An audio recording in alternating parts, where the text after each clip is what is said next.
I'm being joined from Birnin Kudu in Jigawa State by a chieftain of the APC and a former leader in the House of Representatives, Honorable Farouk Adamu Ali, who joins us virtually.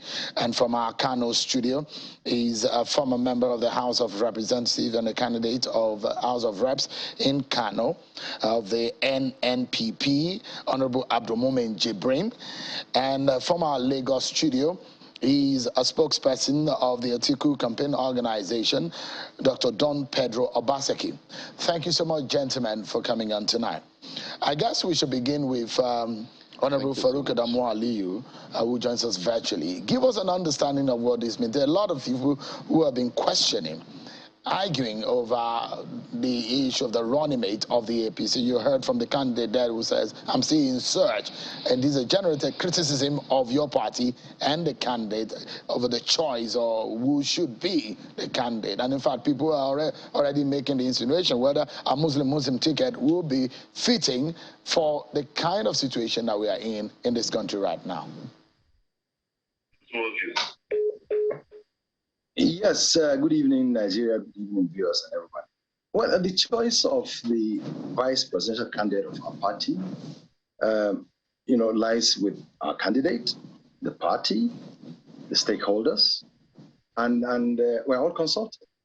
But I assure you that we're going to come up with the candidate who will fit the bill, who will be acceptable to Nigerians. And I also assure you that by the time the name is out, everybody will believe and be convinced that, yes, we've made the right choice. So just give us a little time. We're going to come out with it soon. And the question is, I've had a few people say that why is it difficult for your party to discover, or your candidate to identify a running mate if he's indeed prepared for this race? Well, it is not difficult, but just the Nigerian complexities. You understand, so many people are talking about Muslim, Christian, and so on, forgetting the fact that no matter the diversity in this country, you need to also win an election before you could start doing things. So we are consulting. We are looking at Muslim ticket. Yes, it's on the card. We're also looking at Muslim Christian ticket. But to us, as a people and as a party and as our presidential candidate, look, let me put this question to whole Nigerians. Are the Muslims in this country today better off with President Buhari as president, or the other way around? So you look, see, it's not about religion. It's not about who you are or where you come from, but what the people will get. So if our party or our candidate comes up with a Muslim candidate, so be it. We're going to make sure we win the election. Simple, that's it. And if in the wisdom of our candidate, he brings a Christian candidate, we are also going to make sure we win the election. Because as I said, it is not about the religion. It's not about where you come from, but competence. Because look, when you go to the market, nobody will ask you whether you're a Muslim or you're a Christian. When armed robbers come to you, they don't ask where you come from. When kidnappers come to you, they don't ask where you come from. So let's look at ourselves as competent Nigerians. Whoever is competent, let's the party bring it out. And I assure you it's going to come out soonest. And whoever comes will work for the person and make sure we win. All right, let me take this question to someone who understands your party very well, who in fact was one of those who initiated the idea, who started the campaign even before the campaign started. Honorable Abdulmumin Jibrin, who has since jumped ship and went to the NNPP. He must have seen something in the NNPP, and he's one today conversing for Senator Robbie Musa Kwankunso. Now, the Muslim ticket, if you may want to comment on that first and foremost, and perhaps why should Nigerians look in the direction of Kwankunso? Well, for Kwankunso, thank you so much, by the way. For Kwankunso, it's a straightforward conversation, and when you put all the front runners all together, Kwankunso Asuaju, of course, of whom I campaign for and still hold him very highly, Atiku, and of course Peter Obi. There's something I just keep telling people. For the first time, the country is lining up front-runner presidential candidates that each one of them, except you don't want to be honest with yourself, has the capacity to run this country. But now what should be paramount is who has an edge, And I keep saying now very clearly, Kwankwaso does. And it's very easy for you to be able to draw your conclusion. When you put all the candidates on the table and you take them one after the other, the former Vice President Atiku Abubakar rose from Deputy Director in the Custom, due respect to him, to become the presidential candidate. Didn't make it the first time. Then again, won election as governor, then became a Vice President. So the highest position he's held is a Vice President, which is not an executive position. So you could say he has not been tested. He's come up with a lot of ideas. You listen to him, you know he has good ideas about how to run Nigeria and the rest, but the question mark is, has he ever been tested? So he's never been tested. You put that aside. Of course, you will take Asuaju, two-time governor of Lagos State, did excellently well. He was a senator of the Federal Republic. It stops there, contributed extensively to our democracy, and of course has a very good business background. Peter Obi, former chief executive of a smaller bank, two-time governor. You go on to Kwankwaso. When you take the legislature, he was a former deputy speaker of the House, presiding over 600 members of the National Assembly. After that, he became a member of the Constitutional Conference, drafting the constitution that we're using now in the country. After that, went on to become governor of Kano State, 1999 to 2003, laying a solid foundation for sustainable development, which all successive government in Kano State continue to go back to tap wealth of experience to be able to implement policies that we are seeing, and that's why Kano is surviving until death. After that, he was Minister of Defense, which is part of what the country needs at the moment, that experience of somebody who has security experience. Then again, we need the international exposure. He was an ambassador. Then came back again to be a governor between 2011 and 2015, and he didn't even stop that again. Became a senator of the Federal Republic. So in all the candidates, this is not we playing politics. If you want to put all the candidates on a scale and look at them, none of them come close to a Kwankwaso. That is not without saying all of them are not qualified. All of them are good enough. If you ask me to take a second person, of course, Asuaju will come second before the rest. So with Kwankwaso as president, you will see dynamism in leadership. You will see massive, and of course, you read it all over. People are already talking about infrastructure revolution. He's demonstrated that in Kano. He's somebody who believes in infrastructure, education. And I tell you something, education is the foundation of most of the problems that we faced. For he's somebody who believes so much in education. So you're going to see a lot of the infrastructure expansion, or call it revolution. You will see a lot of innovation. Educational system we revamped, healthcare, and so many other sectors. But also, most importantly, because the president does not need to know everything, Kwankwaso has demonstrated the ability to be able to choose the right people and put them in the right places. The only thing that we need, and that's what we are working on diligently, and we are not talking too much about that because a lot of work is going behind the scene. We're trying to get a running mate that will shock Nigerians. Once we get somebody to pair with Kwankwaso, I can assure you that we'll be in the villa in 2023. Sorry, apologies, because I understand that Mr. Ladipo Johnson is a running mate to Kwankwaso. Is he a placeholder also? Is he an interim to be replaced later? Is that what you're saying? You do not have a substantive running mate yet? Yes, we've put forward Mr. Ladipo, but at the same time, again, since we have the opening, we have the latitude of time, we're working on getting, again, a presidential running mate. Of course, you know, it's a matter of public knowledge that we're in talks with Peter Obi, of which we believe that it will be able to take care of a lot of things. One, to address the issue of the marginalization of the Southeast. Secondly, bringing somebody with the private sector background. Then, of course, a lot of followership that he has amongst the youths, But again, we are taking that cautiously because that has not been tested in terms of electoral value. But again, from the surface, you will be able to agree that he has a massive youth now followership. So clarify to us, Honorable Jibreng. Yes. That's when you're talking about the possible alliance with Peter Obi and the Labour Party. There are those who have the view that maybe Kwankwaso will be the running mate to Peter Obi, or is it the other way around?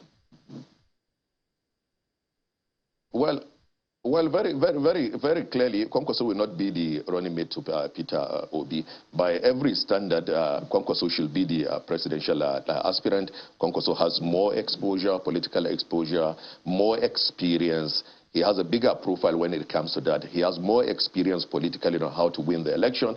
And at the end of the day, when you look at the equity contribution in terms of vote, it will be a ratio of about 70 to 30%. We're looking at bringing in 70% of the contribution, even if it is in business.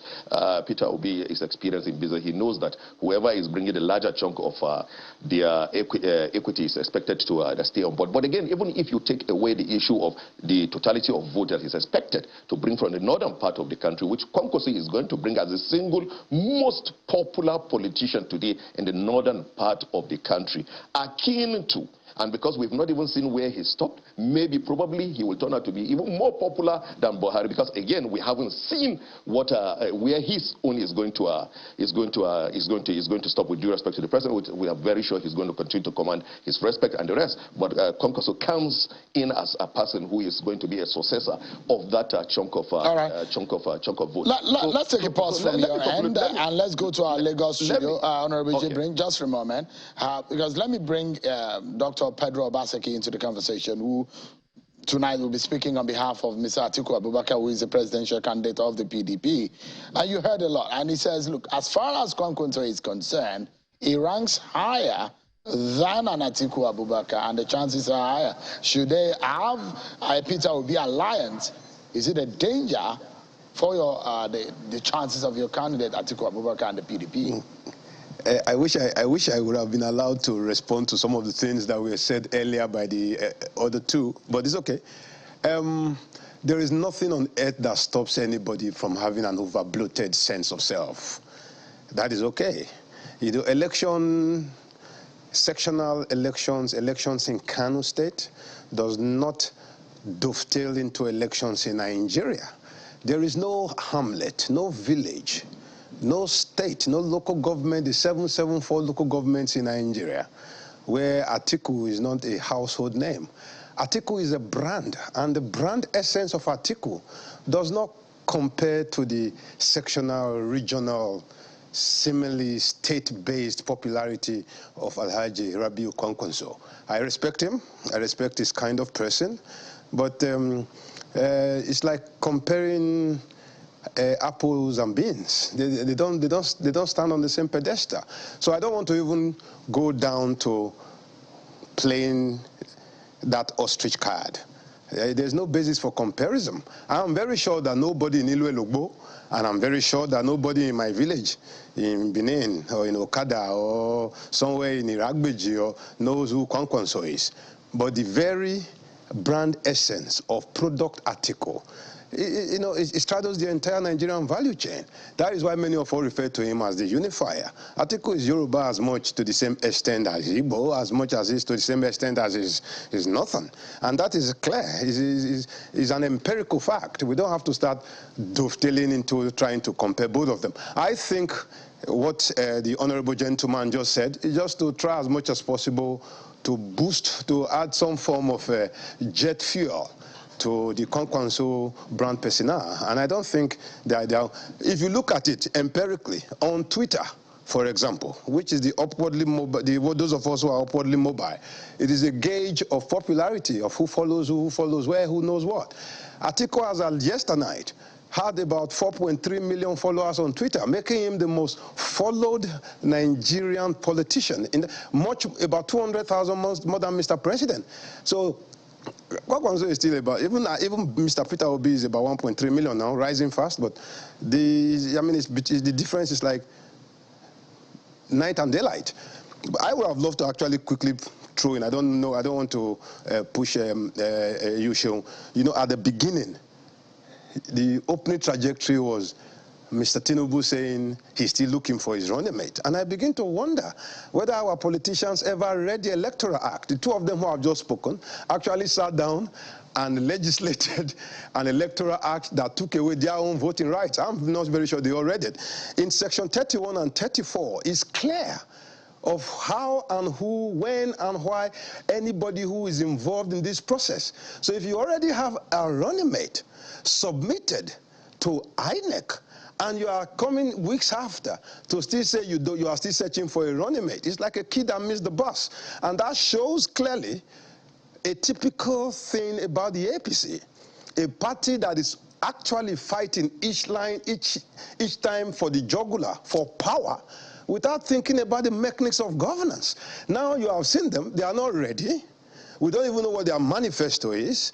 We don't know what they are about.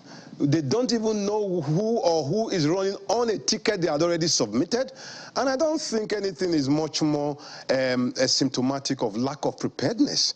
And that is what the problem is. And Mr. Honorable Aminu said at the beginning that, let me quote him, is the Muslim in Nigeria, the northern Muslim, better today under Buhari? And he answered himself, no. There is no greater indictment on the failure, on the monumental seismic failure of the APC government, as we said. So we are getting new words in the Nigerian political lexicon. Placeholder. Next one, space holder. The next one, maybe we go hear grave digger. I mean, this should stop. There must be some level of seriousness in this matrix of governance. And I think the APC has shown that it is not ready. The NNPP, I don't want to join issues because it's just a party based on pieces of paper. And there is a clear product differentiation now between PDP that got us somewhere where the APC told us was a lie, and then today, the APC taking Nigeria a million years backwards. We are much more ethnic-based than we have ever been in our history. Obaseki, sir, I'll come to you back. I'll come back to you just in a moment. Let me go to Benin Kudu with Honorable Adamu Ali, who perhaps will have a lot to respond to. And perhaps also we need to join these to his response. A lot of conversations around the details as published by INEC on the credentials and the bio that has been released by your candidate to INEC, submitted to INEC, which generated a lot of controversies over the weekend as to his educational background beyond the university in Chicago that he listed to have attended, and whether or not the school in Aroloya, or whether or not he attended some of these schools. Those who attended around the same time, someone like Mr. Aribi Salah, who came, look, if he was there as he claimed, he was also at that period of time, he was in that same school. He never knew who Bola Tinubu was. Can you respond to some of these issues? There are people who are saying, look, anybody who will lead this country, we should not be having a conversation of whether they went to school, the kind of school they went to. This thing should be a basic, a fundamental issue. Well, you see, we've gone through this in a very, very long time. I mean, Ashwaji Tinubu was a governor in Lagos, two-term governor. These issues have come up. What haven't they said about Tinubu? And what hasn't he proved to the people that there is not telling the truth? And look, that's the beauty of democracy. If anybody feels strongly that our candidate has no qualification to be president, he's entitled to go and challenge that in court. But you see, when we start talking about Twitter, people, following a candidate and so on, we don't do this thing on the pages of Twitter or Twitter handle. We do these things by the people and with the people. And you see, it's very good when Mr. Pedro was talking about his candidate, talking about Atiku Abubakar. I want to remind him that Atiku Abubakar ran to Bola Ahmed Tinubu, he was looking for sanctuary at one time. It was Bola Ahmed Tinubu that gave him, platform to run for an election. And when Abdul Mumini, my younger brother, spoke about Kwankwaso, And I'm sure all he said about Ponkoso, he meant Ashwaju, because he left Ashwaju's movement, not because of Ashwaju, not because Ashwaju is not competent, but because of his local issues at the Kano, where they have their local issues. So when we come about talking about the candidates, Bola Ahmed Tinubu is because of what he did, the sacrifice he did for this country, that my brother Pedro, my brother Jibril, are talking about democracy today. Bola Ahmed Tinubu sacrificed his life to ensure that democracy thrives in this country, to ensure that there is multi-party democracy in this country.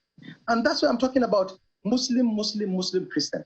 And remember, Bola Ahmed Tinubu's wife is a pastor in a church today.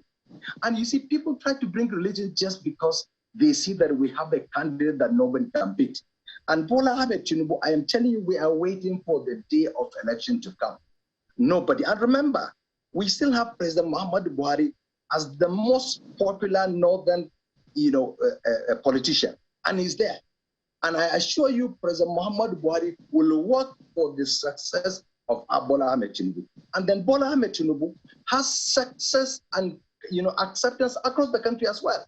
Bola Ahmed Tinubu, remember what he has done in this country, how he has promoted people. Like the governor of my state, Jigawa State, was a candidate of Bola Ahmed Tinubu. Bola Ahmed Tinubu promoted him. So that's the deep northern part of this country, northwestern part of this country. So if you look at from each Edo state where Pedro comes from, remember the former governor, J. Adams Oshomole, was also a part of Bola Ahmed Tinubu. Where in this country will you go and not find his footsteps? So when people start talking about his education qualification, he cannot do it and do that. Look, we challenge anybody not come to talk on the pages of newspapers or on television shows.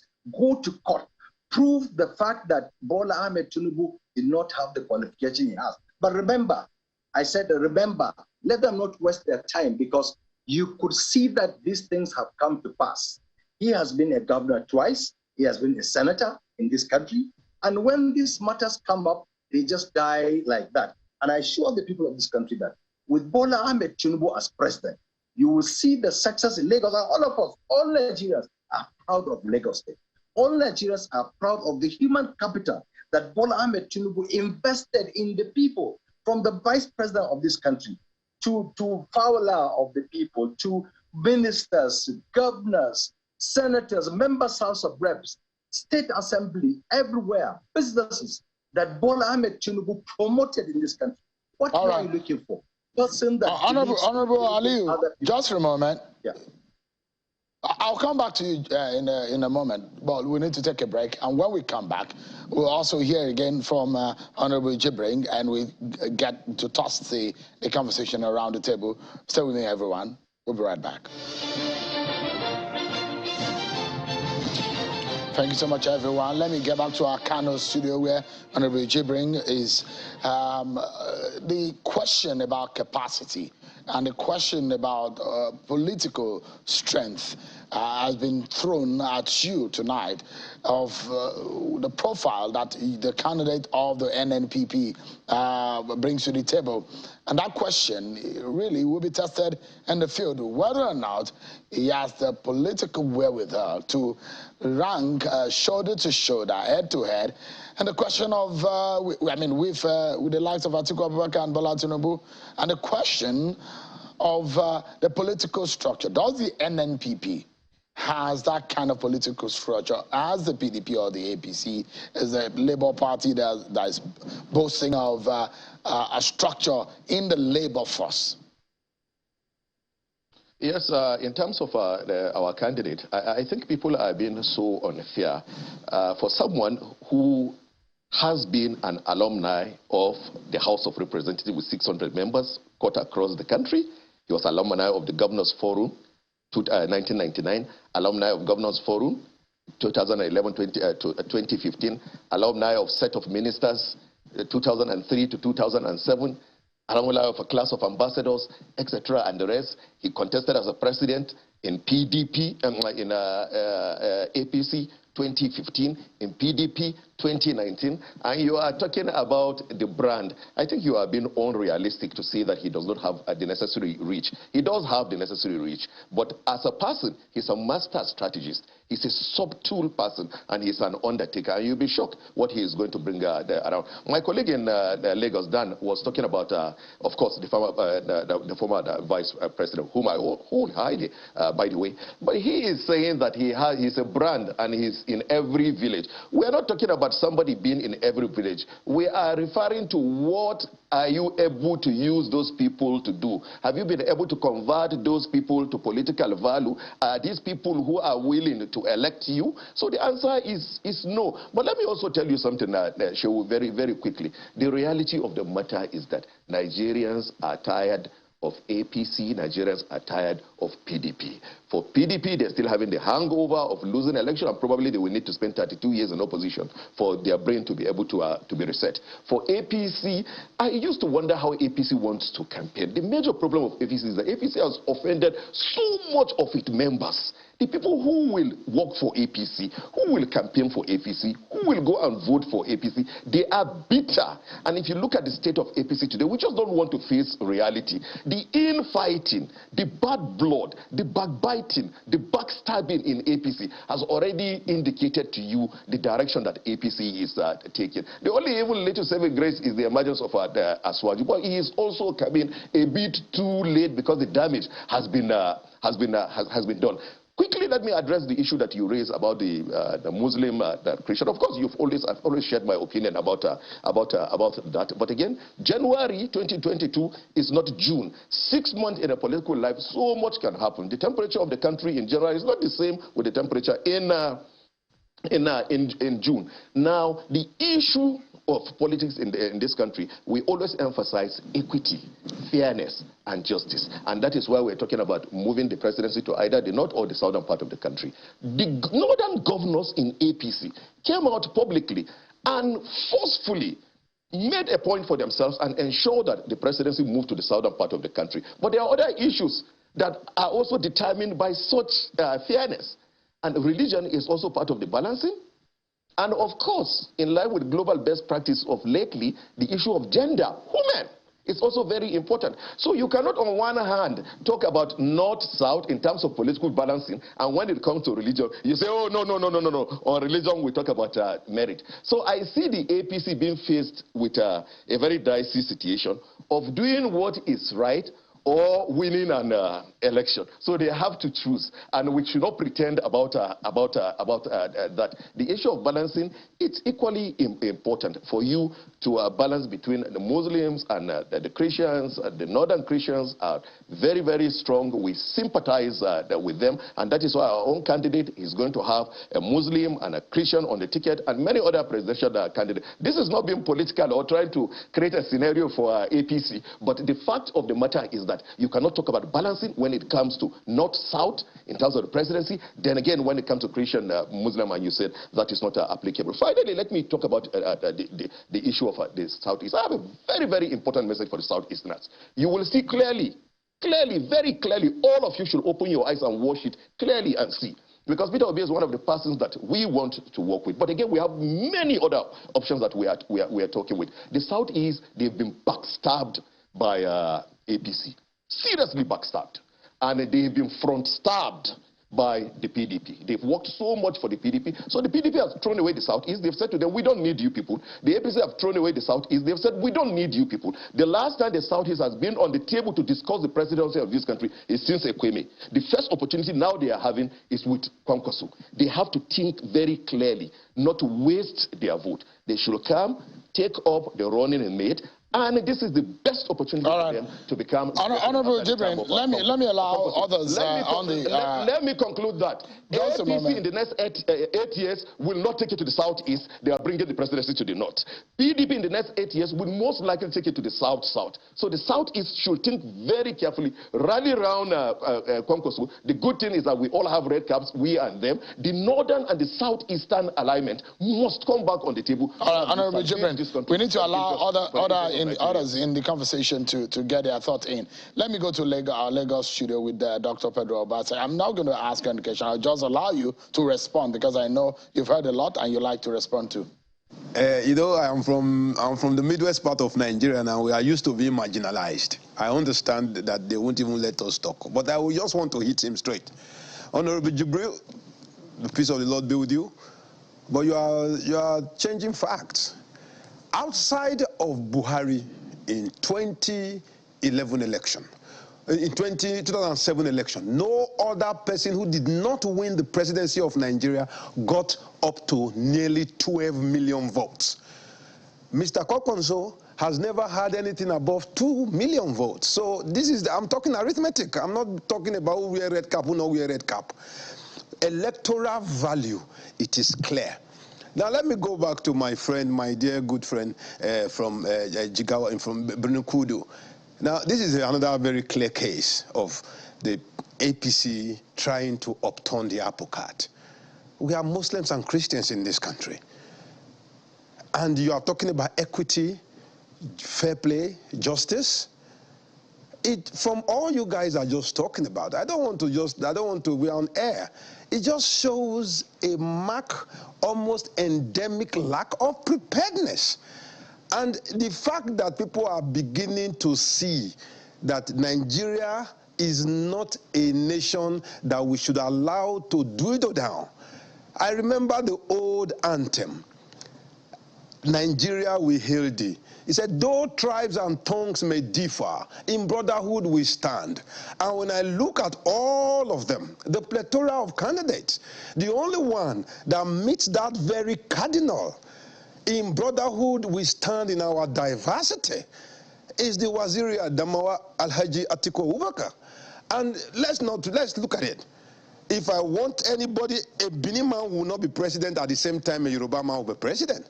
So when I look at it, who best represents this nation, a nation that needs a leader, not share leaders, a nation that needs someone with a plan. And I look at the Atiku manifesto, I'm cool with it. Not stopping there, a nation that needs someone who his father, his mother, his family, his children, all touch every aspect of this country. When he married Titilai or Albert in 1975. Dr. Obasa, no, let me just say this. Now, no, let me say this quickly. Let me just say this. I know the time is running out. We must agree. Thoughts, but let me allow Honorable Farouk Adamu Aliyu to also throw his thought in, and perhaps that could also be his final thought. Honorable Farouk, your reaction. Yes, first of all, honestly, I call on Nigerians to be wary of politicians, all of us. Politicians that in the morning they are APC and the evening they are PDP, or vice versa. My younger brother, Abdulmumini, was a staunch member of APC. What didn't he do for APC and so on? So anyway, that aside. But then look, when we start talking about Tinubu, you see, that's why I said, when all the things they are talking about their candidates fits Tinubu, because this is the guy who believes in Nigeria. This is the person that brought Nigeria together. So when you start talking about Muslim, Christian, and so on, Tinubu is a combination of Muslim and Christian. And you cannot deny the fact that, as I said, his wife is a pastor. And so if APC decides to put a Muslim, what's their problem? Let it be a campaign issue. And the people of this country will decide. So let us go and speak on issues. All right. If Nigerians believe in us, we're obviously out of time, gentlemen. But I guess the conversation just got started, and we're hoping that Nigerians will join in the conversation, because you've had your time, Honorable Jibril, and you actually stole out of the other people's time. But we're totally out of time. But the intention is to get Nigerians talking and question those who want to run the affairs of this nation as we've gotten this conversation started. Get it online and get talking in your living room and in your offices. Nigeria must get the best out of the lot. Thank you so much, everyone, for joining us tonight. I'm Sean Kimale. Bye for now.